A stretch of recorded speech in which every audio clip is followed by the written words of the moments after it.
cleaning lady mocked with question in Chinese, but her reply leaves the director speechless. Dorothy Wilson was mopping the floor on the 20th level of the Freedom Business Tower in downtown New York City when she heard laughter coming from the conference room.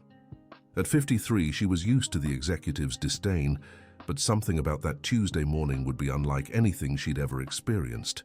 "You all want to see something funny," said Richard Thompson, the company's sales director, pointing at Dorothy through the glass door. "I'll ask our cleaning lady a question in Mandarin just to impress our Chinese visitors." Richard approached Dorothy with an arrogant smirk on his face. He was a man in his early 40s, always impeccably dressed, who loved showing off his shallow knowledge to impress clients and co-workers.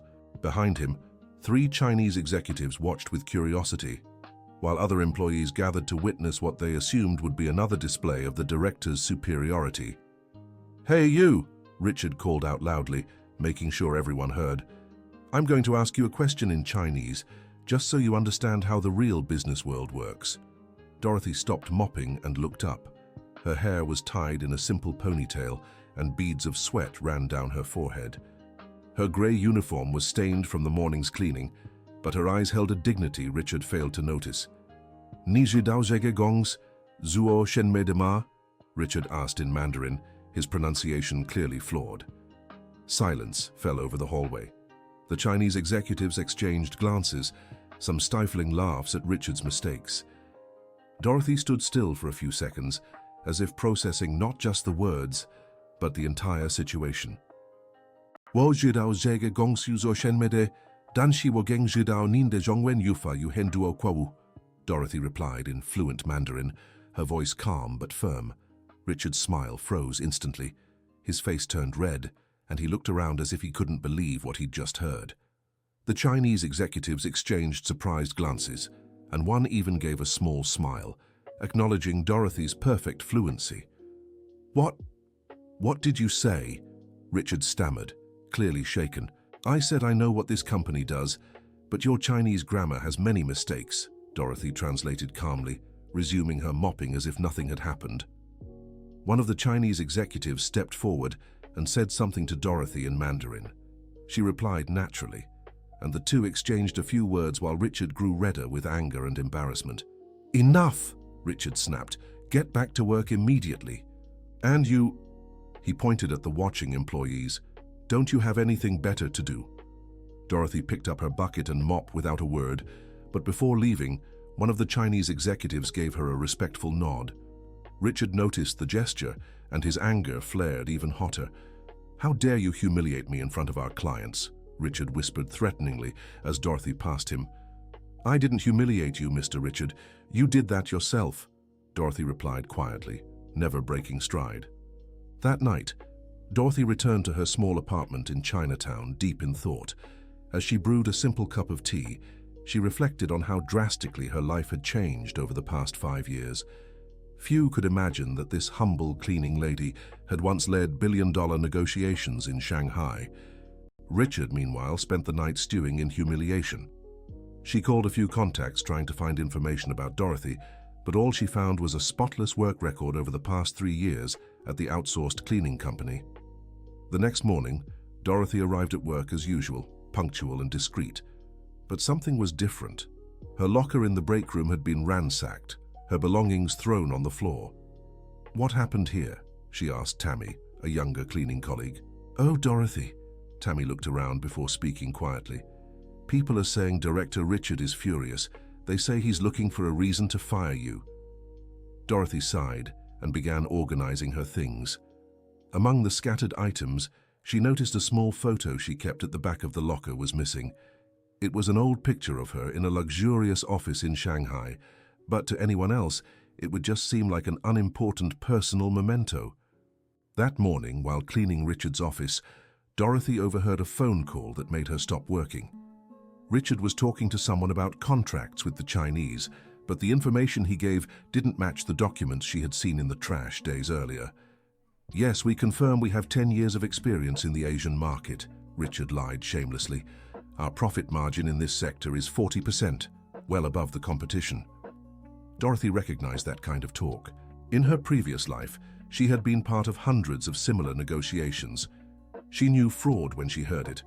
She kept cleaning, but mentally recorded every word of the conversation. The delivery deadline? No problem. We can manage it in 2 months, Richard continued lying. Dorothy knew from the documents she had seen that the company took at least 6 months to complete projects of that scale. When Richard hung up, he noticed Dorothy was still in the office. "Not done yet?" he asked irritably. "Just finishing up, Mr. Richard," Dorothy replied, gathering her supplies. "And one more thing." Richard stood up from his chair, trying to intimidate her. "If I find out you've been talking about company matters to others, you'll be out on the street faster than you can blink." Dorothy held his gaze for a moment, and Richard felt something unsettling in her stare. There was a firmness, a confidence that didn't match the position of a simple cleaner. "I just clean and leave, Mr. Richard. I don't meddle in things that don't concern me," Dorothy said. But her words carried an undertone Richard couldn't decipher.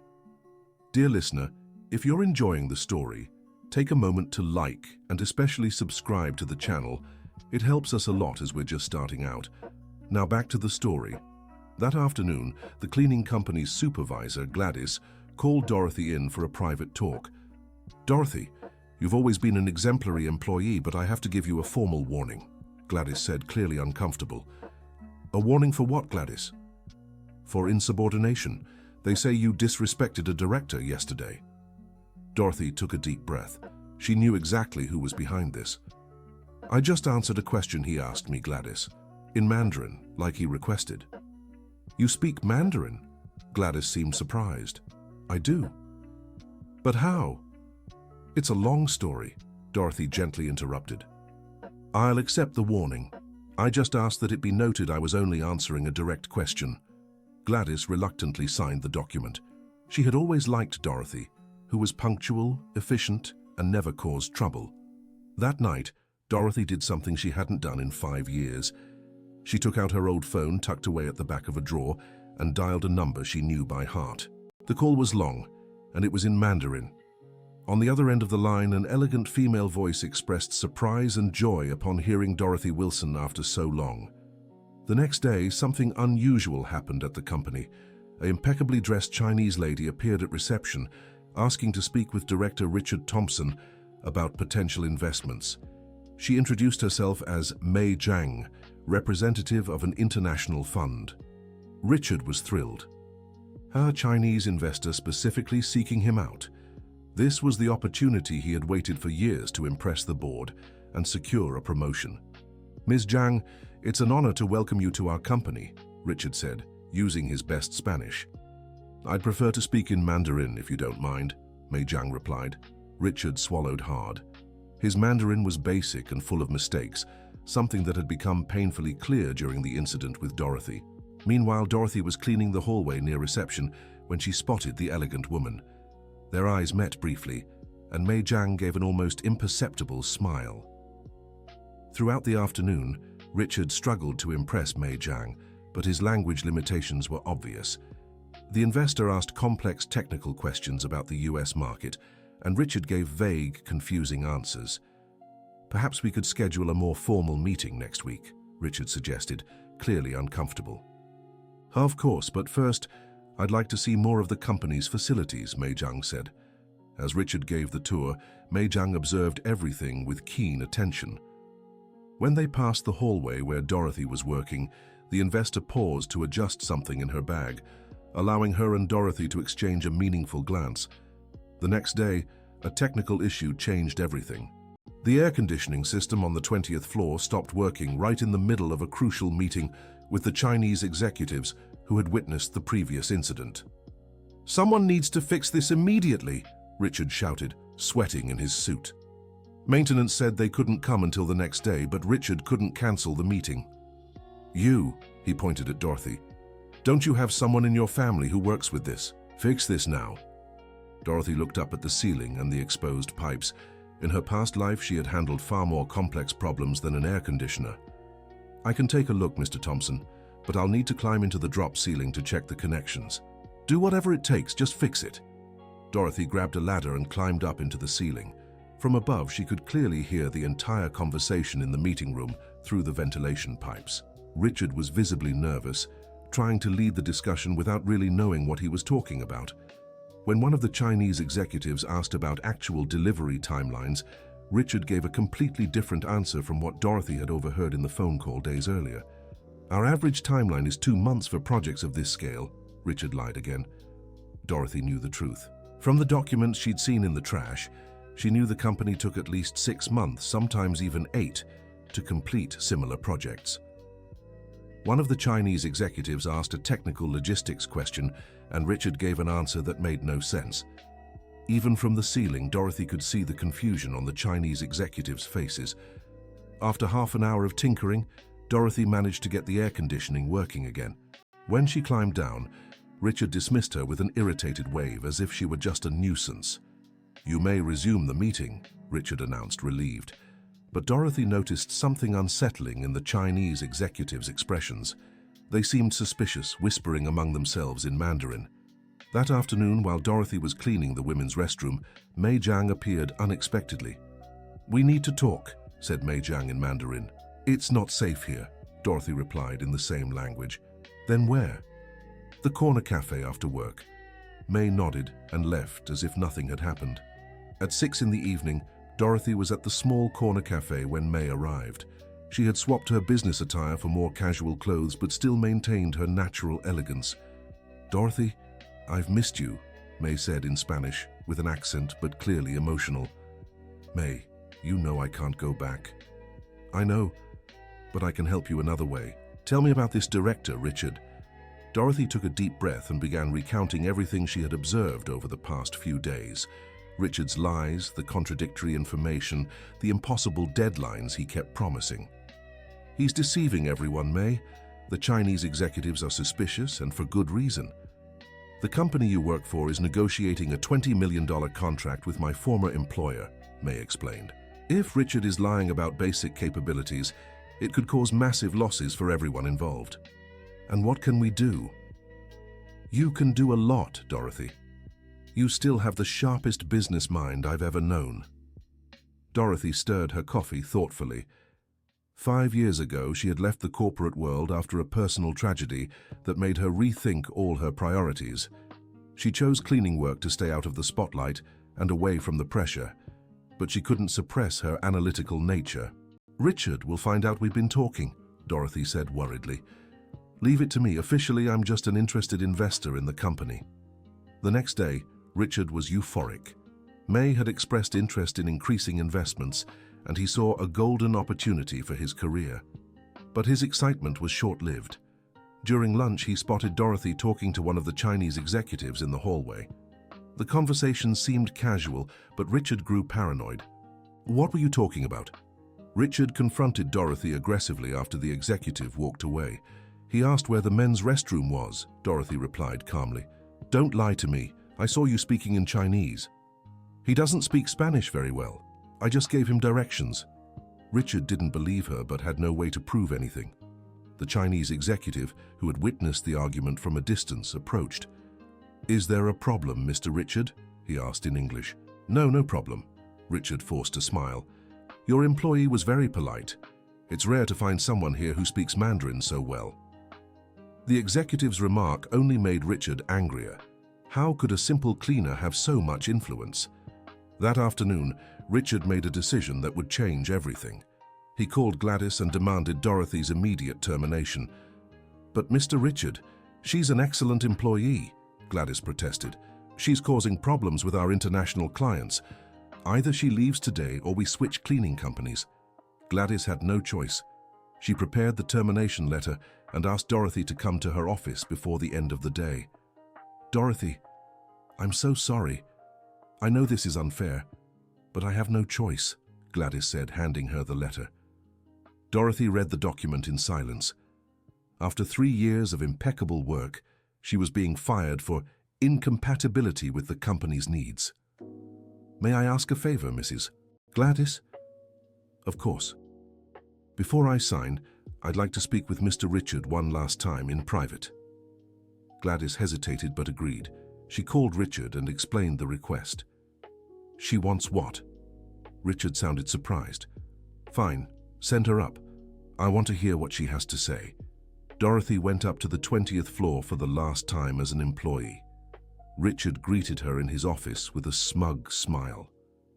"So, you came to say goodbye?"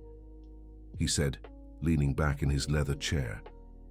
"I came to talk about the contracts with the Chinese," Dorothy said calmly. Richard's smile vanished. "What are you talking about?" "Mr. Richard, I overheard your phone calls. I know you've been lying about the delivery deadlines, the profit margins, and the company's experience in the Asian market." Richard turned pale. You were spying on me." "No, Mr. Richard. You were the one who sent me to clean your office while you made those calls. And then you told me to go up to the ceiling to fix the air conditioning during the meeting with the Chinese. This is blackmail." "It's not blackmail, it's just the truth." Richard stood up, trying to intimidate Dorothy, but she remained seated, unfazed.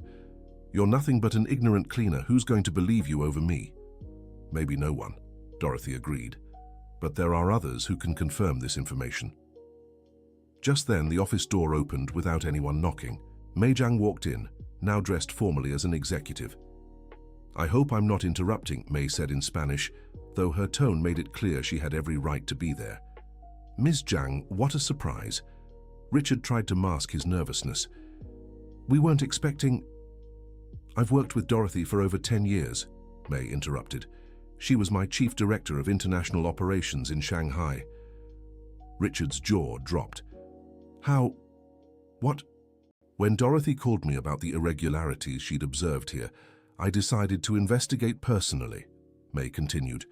"And I must say, she was right about everything." "Lies! This is a setup!" Richard shouted, losing his composure. "The Chinese executives who were here were instructed by me to report any inconsistencies in the information provided," Mei explained. "They confirmed that the details about deadlines, profit margins, and experience don't match reality." Richard tried to think of a defense, but his mind went blank.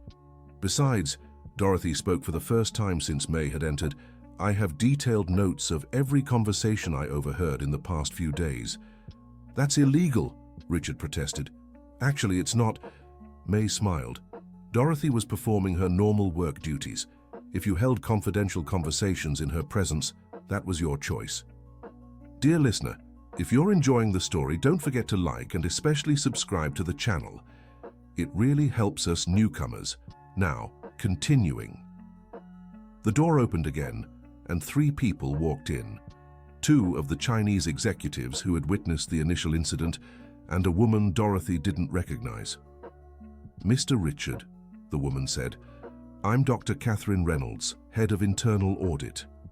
We've received some concerning information about possible irregularities in international contracts." Richard realized he was cornered. He tried one last desperate move. "This is all lies. This woman," he pointed at Dorothy, "was spying on me illegally." "Mr. Richard," one of the Chinese executives said in slow Spanish, "we confirmed the information you provided is incorrect. Deadlines are impossible. Margins are inflated. Experience is exaggerated." "Can you explain further?" Dr. Catherine asked.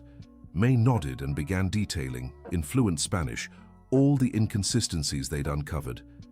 Richard tried to interrupt several times, but his excuses only made things worse. "Dorothy," Mei turned to her, "can you tell us what you observed while working here?" Dorothy took a deep breath.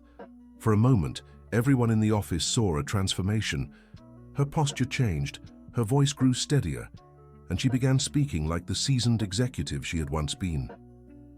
"During 3 years working at this company, I observed discarded documents in the trash, overheard phone conversations, and witnessed meetings. What I noticed was a systematic pattern of contradictory information being provided to different clients." She then detailed, with the precision of someone who deeply understood business, all the inconsistencies she had observed. Richard grew increasingly pale as Dorothy spoke. "This is impossible," Richard murmured. "How could a janitor know these things?" "Because I'm not just a janitor," Dorothy said calmly. "I was the Vice President of International Operations at US Asia Ventures for 8 years. I managed projects worth over $100 million. I led teams of 300 people." "Then why—" Dr. Catherine began to ask. Why am I working as a janitor? Dorothy finished. 5 years ago, I lost my husband and daughter in an accident. I decided I wanted a simpler life, away from corporate pressure. I chose this job because it gives me peace and dignity. The office was completely silent. Richard seemed unable to process what he was hearing. But that doesn't change the fact that Mr. Richard is putting the company at risk with false information, Dorothy continued. Dr. Catherine looked at Richard. Mr. Richard, would you like to respond to these accusations? Richard tried to formulate an answer, but the words wouldn't come. Everything he had built was crumbling before his eyes. I can explain. The information was preliminary estimates. Mr. Richard, Mei Jiang interrupted, estimates are one thing. Deliberately false information is something entirely different. Dr. Catherine made a few notes, then looked at Richard sternly. Mr. Richard, you are suspended from your duties effective immediately. A formal investigation will begin. Please hand over your access card and company materials. Richard stood up, trembling with anger and humiliation. You'll regret this. I'll sue every one of you, he shouted before slamming the door on his way out. After Richard left, Dr. Catherine turned to Dorothy. Miss Dorothy, on behalf of the company, I'd like to apologize for the treatment you've received, and I'd like to offer you an executive position to make up for... Thank you, Dr. Catherine, but I decline, Dorothy gently interrupted. But why? Because I've chosen the life I lead today. I've found happiness in the simplicity of this work, but I can help you in other ways. Mei Jiang smiled as if she knew exactly what Dorothy was thinking. What do you have in mind? Dr. Catherine asked. Creating a training program for all company employees, not just executives. Teaching languages, basic management, personal development. Many of my fellow janitors have untapped potential. Dr. Catherine and Mei Jiang exchanged impressed glances. That would be an innovative initiative, Dr. Catherine agreed. And I could help with the initial funding, Mei Jiang added. But I'd still work as a janitor, Dorothy made clear. It would just be a side project. In the following days, news of Richard's dismissal spread through the company. Officially, he had been let go due to strategic incompatibility, but employees soon learned the real story. Dorothy returned to work as usual, as if nothing had happened, but something had changed in how people saw her. She was no longer invisible. Tammy, her fellow janitor, approached her during break. Dorothy, is it true you used to be a big executive? Yes, Tammy, but that was in the past. And why did you choose to work as a janitor? Dorothy thought for a moment before answering. Because I've learned that happiness isn't about the position you hold, but the peace you find in what you do. In this job, I can think, reflect, and still be useful. It's what I need now. Do you miss your old life? Sometimes. But I don't miss the stress, the pressure, or the lies that were part of that world. Here, I can be honest with myself. A week later, Mei Jiang visited Dorothy Wilson in her apartment in Chinatown. It was a simple but cozy place, with old photos and a few books in Chinese on the shelves. Your apartment reflects who you are now, Mei observed. Simple and functional, Dorothy smiled. Dorothy, I need to tell you something. The investigation into Richard revealed much more than we expected. How so?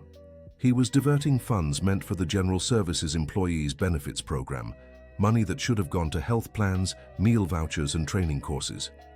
Dorothy was outraged. How many employees were affected? Over 200 for 2 years. That explains a lot. Several of my co-workers complained that the benefits had gotten worse, but they thought it was normal. The company will reimburse everything with interest, and Richard could face criminal charges. Dorothy was silent for a moment. May I have a proposal? I'm listening. What if we used some of that reimbursed money to create an emergency fund for the employees? Something managed by them. With full transparency? May smiled. You never stop thinking like a leader, do you? It's stronger than me, Dorothy admitted. A month later, the training program Dorothy had envisioned was up and running. She taught basic Spanish and Mandarin classes for interested co-workers, while other volunteers taught computer skills and personal finance.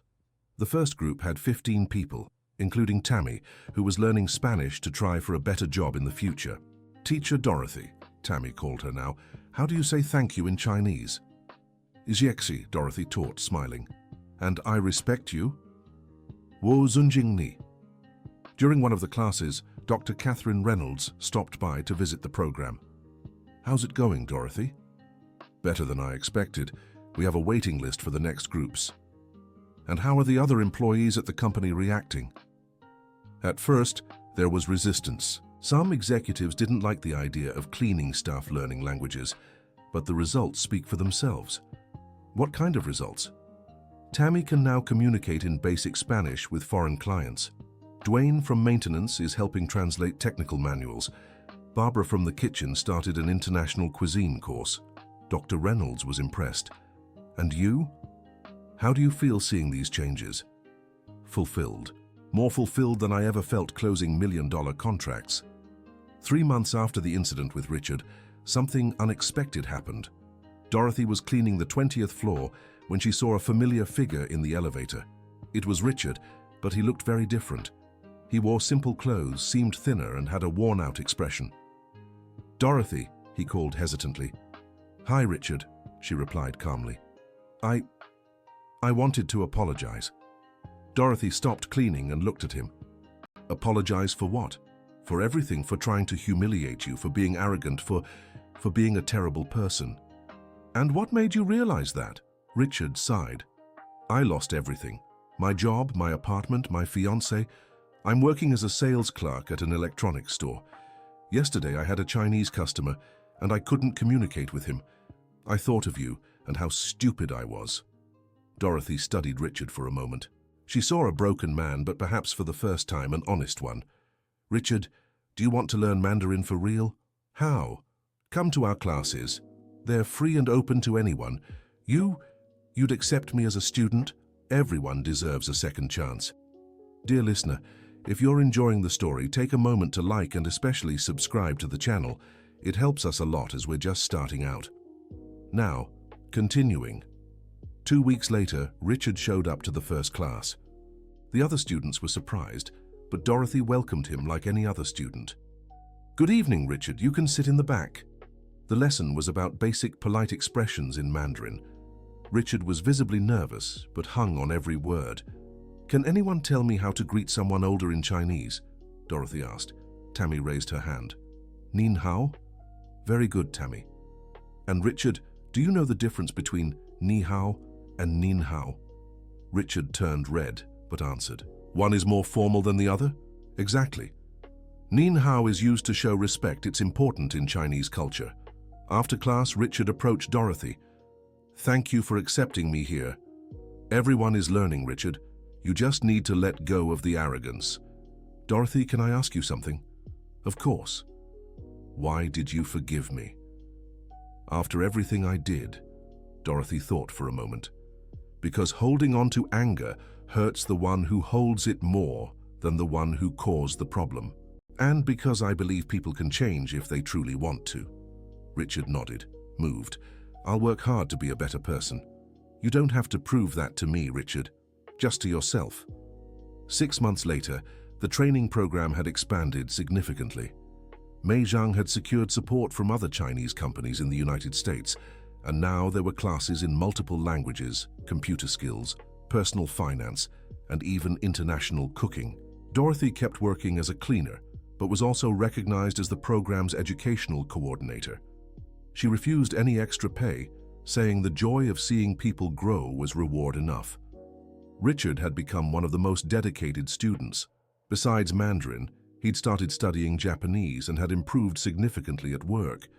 His humility won over the other students who'd been skeptical at first. One Friday evening after the last class of the week, Dorothy was organizing materials when Mei Zhang appeared. How do you feel about everything that's happened? Mei Zhang asked.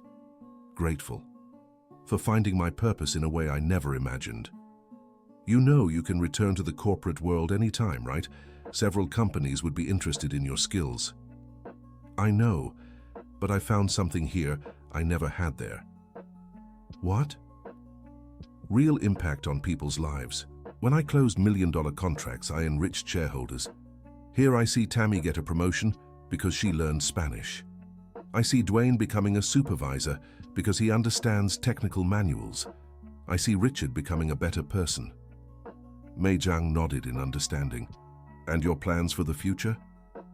Keep doing what I do. Maybe expand the program to other companies, but always keeping my feet on the ground, literally speaking. Literally? Dorothy smiled and pointed to her mop leaning against the wall. I still have floors to clean tomorrow morning. A year after the incident with Richard, Dorothy's story had spread through the American business world. Newspapers wrote about the cleaner who transformed a company, but Dorothy always declined interviews. I don't want to be a celebrity, she'd explain to anyone who asked.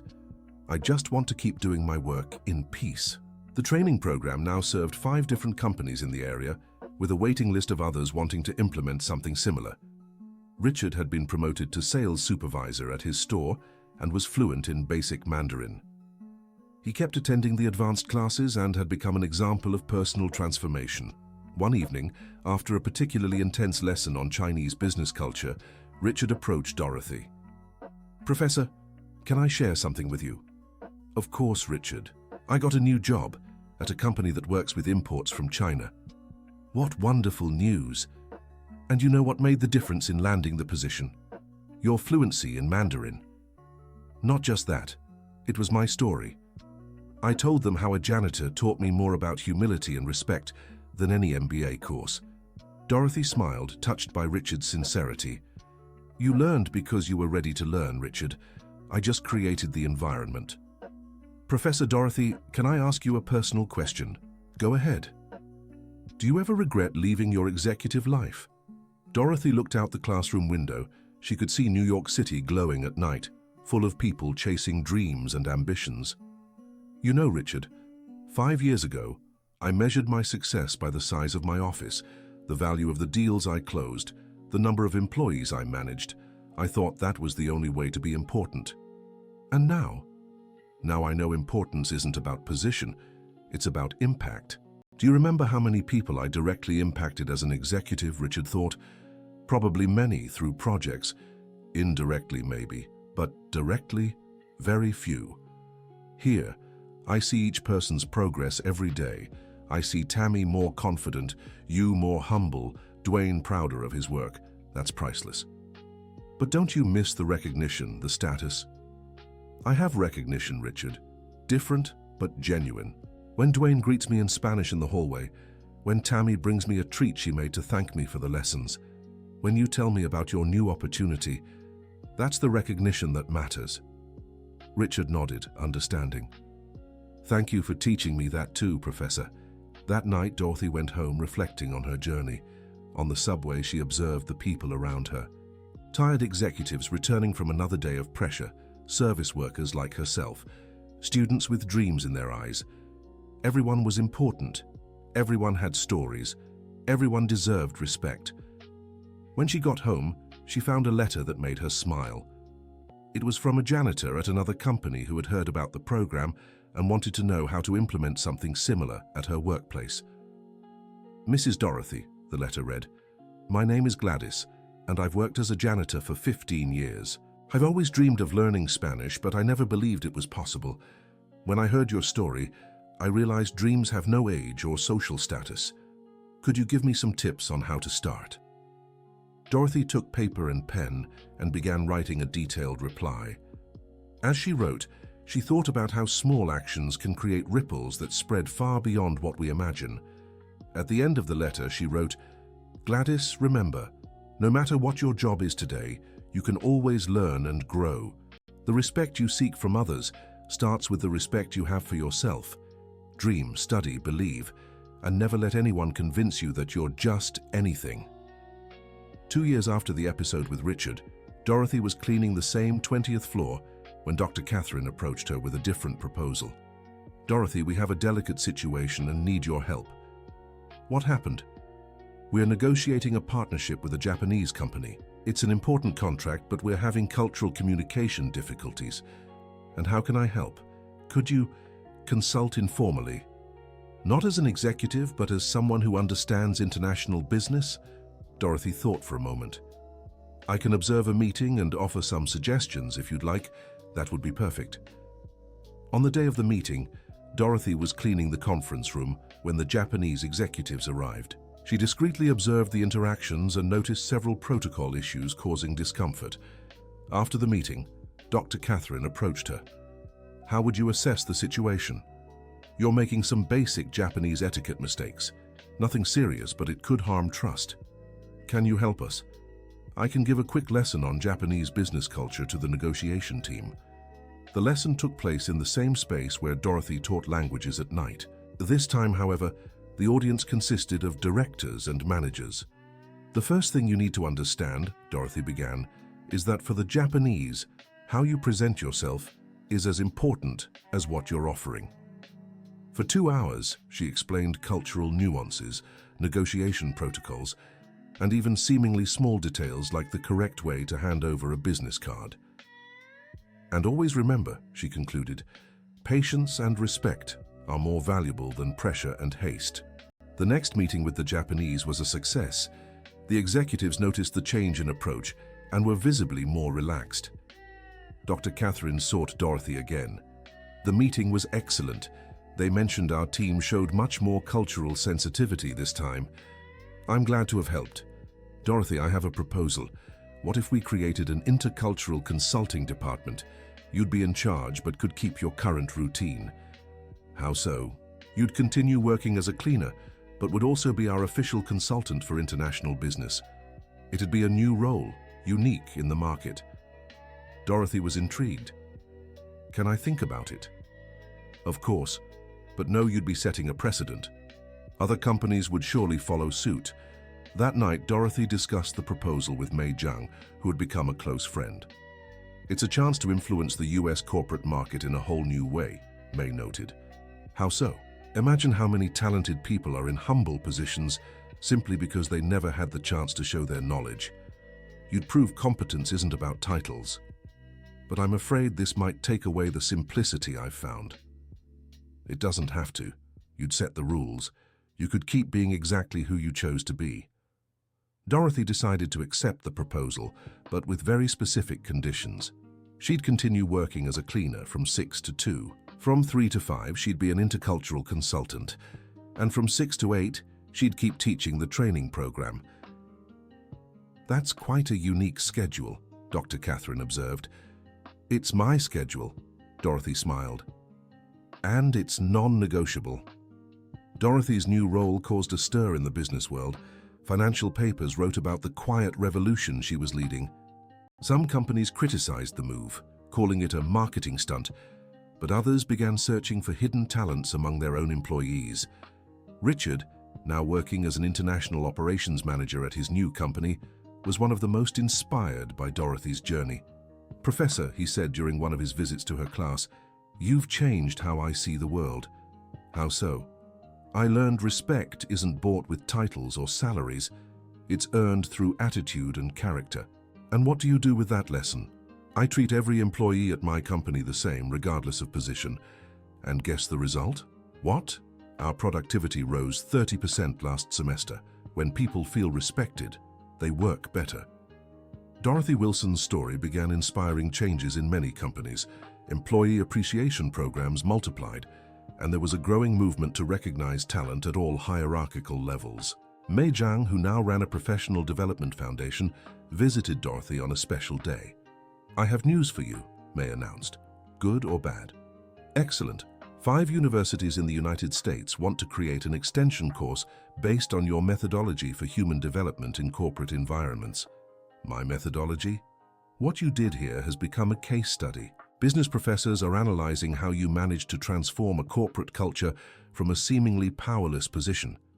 Dorothy was surprised. I just did what felt right. Exactly. And that's what makes your example so powerful. You didn't follow manuals or theories. You followed your values. 3 years after the episode that changed everything, Dorothy had become a national reference in human management and organizational development. But she still arrived at 6 in the morning to clean the same hallways as always. One morning, while cleaning the reception area, she saw a group of business students arriving to visit her. Professor Dorothy, a young student approached. We're from NYU and working on a project about transformational leadership. Wonderful. How can I help? We wanted to understand how you created such significant changes while remaining in a position with no formal authority. Dorothy stopped cleaning and smiled. Want to know a secret? The students leaned in, attentive. Real authority doesn't come from your job title. It comes from the trust people place in you, and that trust is built with consistency, honesty, and genuine respect for others. But how do you earn that trust without formal power? Another student asked. You're starting from the wrong assumption, Dorothy explained. You think I had no power, but I had the most important power of all, the power to choose how to treat people. Can you explain further? When Richard humiliated me, I could have reacted with anger, given up, or become bitter, but I chose to use that situation as an opportunity for growth, both mine and his, and that choice made all the difference.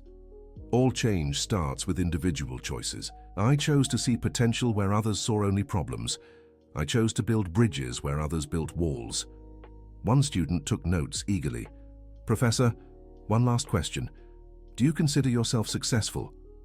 Dorothy looked around, seeing co-workers greeting her warmly, executives treating her with genuine respect, and students eager to learn from her experience. I'm the most successful person I know, because success to me isn't about how much you earn or what position you hold. It's about how many lives you can positively touch, and in that regard I'd say I'm a millionaire. The students fell silent for a moment, absorbing her words. Now, if you'll excuse me, she said, picking up the mop again. I have work to do. These floors won't clean themselves. As she returned to work, Dorothy thought about how surprising life could be. 4 years ago, she was at the peak of her executive career, but felt empty. Today, she mopped floors and felt complete. Richard appeared at the end of her shift, as he did every Friday for his advanced Mandarin lessons. Professor, I have news, he said, visibly emotional. Go on. My company offered me a position at the Shanghai branch to oversee operations in the Chinese market. That's wonderful, Richard. You absolutely deserve it, but I need your opinion on something. I'm listening. They want me to bring an American team with me, and I'd like to recruit people from our training program. What do you mean? Tammy, Dwayne, Barbara, everyone who dedicated themselves to learning. I want to give them the opportunity no one else would. Dorothy smiled proudly. Richard, that's the most beautiful thing you could do. I learned from the best teacher. Not from me. You learned from yourself when you decided to change. 6 months later, Richard left for China with a team of 10 people who had moved from general service roles to technical positions in a multinational corporation. It became one of the most talked about social mobility projects in the country. Dorothy continued her routine, but now she received regular visits from researchers, journalists, and business people wanting to understand her method. I don't have a method, she always said. I just have a philosophy. Every person has value and potential. My job is to help them discover it. On a Friday afternoon, 5 years after the initial incident, Dorothy was organizing the classroom when Dr. Catherine appeared with a solemn expression. Dorothy, I need to tell you something. Did something happen? The company was sold to an international group. The new owners want to meet you in person. Why? Because what you created here has become one of the company's greatest assets. The training program, the intercultural consulting, the culture of respect, all of it significantly increased the company's value. And what does that mean for us? The new owners want to expand your model to all the group's subsidiaries, worldwide. Dorothy grew thoughtful. And they want me to travel the world implementing it. Actually, they want something different. They want you to train others to implement it. You'd be the global director of human development. But could I still be a janitor? If you want, they respect your choice. Dorothy smiled. Then I accept, but on one condition. What? The program must always be free for employees and led by people who started at the bottom of the company. I figured you'd say that. And? They agreed before I even proposed it. A year later, the Dorothy model was being implemented in companies across 15 countries. Former general service employees became human development coordinators, teaching languages, organizational culture, and technical skills to their peers. Richard, now the company's regional director in Asia, visited the United States for the program's first international coordinators meeting. "Professor Dorothy," he said during his speech, "when I first met you, I thought success meant stepping on others to climb up. You taught me that success is helping others rise with you." The audience, made up of over 100 coordinators from various countries, applauded emotionally. Dorothy, sitting in the front row still wearing her janitor's uniform, stood to speak. "I'd like to thank all of you," she began. "Not for being here, but for proving that dignity doesn't depend on position, that knowledge has no social class, and that respect is the only currency that never loses value. You are living proof that transformation is possible, that anyone, no matter where they started, can go as far as they want, as long as they have determination and find someone who believes in their potential. I still clean floors because I chose this life, but now I know that while cleaning, I'm also building bridges. Bridges between people, between cultures, between dreams and reality. And if there's one thing I want you to take from here, it's this: never underestimate the power you have to change lives. Sometimes, a word of encouragement, a gesture of respect, or an opportunity offered can completely alter the course of someone's story." The audience rose in a standing ovation that lasted several minutes. Among the audience, many people were crying, recognizing in their own stories the same elements of overcoming and transformation. After the event, Dorothy returned to her apartment in Chinatown. Mei Jiang was waiting for her with a hot cup of tea. "How do you feel knowing your story has inspired thousands of people?" Mei Jiang asked. "Humbled," Dorothy answered, "and responsible." Responsible. Now that this has become a global movement, I need to make sure we don't lose the essence, that it doesn't just turn into another empty corporate program. And how do you ensure that? By keeping my feet on the ground, literally. Mei Jiang smiled, understanding the reference to the cleaning work Dorothy insisted on keeping. "You know you don't have to keep working as a cleaner anymore, right? You have enough resources to live comfortably." "I could, but I don't want to. That job reminds me every day of where I came from and who I chose to be. It keeps me connected to the reality of the people I want to help. And what if one day you can't do the physical work anymore? Then I'll find another way to stay humble. Maybe I'll become a gardener." Dorothy laughed. The following Monday, Dorothy was back to her usual routine. She arrived at 6 in the morning, greeted the doorman, put on her uniform, and started cleaning. At 7, Tammy rushed by, elegantly dressed for her new role as International Relations Supervisor. "Good morning, Dorothy," Tammy called out, waving. "Good morning, dear. Don't be late for your meeting." At 8, Dwayne walked by carrying a briefcase on his way to his office as technical coordinator. "Dorothy, thank you again for believing in me," he said, stopping to greet her. "I just showed you the way, Dwayne. You did the walking." Throughout the morning, Dorothy received messages on her phone from program coordinators in various countries, reporting successes and asking for advice. One from Germany. "Dorothy, we helped our first cleaner graduate with an engineering degree. He's now a maintenance supervisor." One from Japan. "The program here already has a 6-month waiting list. People are rediscovering their self-worth." One from Canada. "One of our students became the company's official interpreter. She says you changed her life." Each message confirmed to Dorothy that she had chosen the right path. At the end of the day, as she put away her cleaning supplies, she reflected on the extraordinary journey she had lived. From powerful executive to humble cleaner, and then to leader of a global movement for social change. But what made her proudest wasn't the titles or recognition. It was knowing she had helped people discover their own worth. Richard, who now visited the United States monthly, appeared at the company that afternoon. "Professor Dorothy, I have a surprise for you," he said, smiling. "What kind of surprise?" "A delegation of Chinese business people wants to meet you. They want to implement the program in China." "And why is that a good surprise?" Dorothy laughed. "More work for me. Because one of them was a client of the company when you humiliated me. I mean, when you educated me 5 years ago." "Really?" "He said he was impressed back then by your fluency and presence. He never forgot. When he found out you created this program, he wanted to meet you in person. And what does he want?" to offer a partnership to bring the program to over 1,000 companies in China. Dorothy fell silent for a moment, processing the magnitude of the proposal. Richard, do you remember what I said on the first day you came to class? That respect isn't bought with titles or salaries. Exactly. And do you know why this proposal makes me happy? Why? Because it's not about me. It's about all the people who will have the opportunity to grow, to learn, to value themselves. It's about breaking barriers and prejudices. Are you going to accept? I am.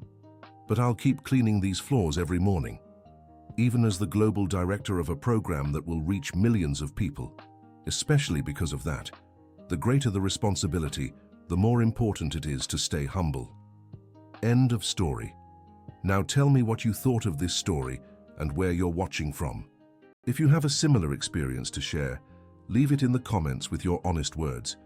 Do you think Dorothy made the right choice by keeping her job as a cleaner? We'd love to hear your opinion. Thank you so much for joining us. Don't forget to like the video and, most importantly, subscribe to the channel so you don't miss other inspiring stories.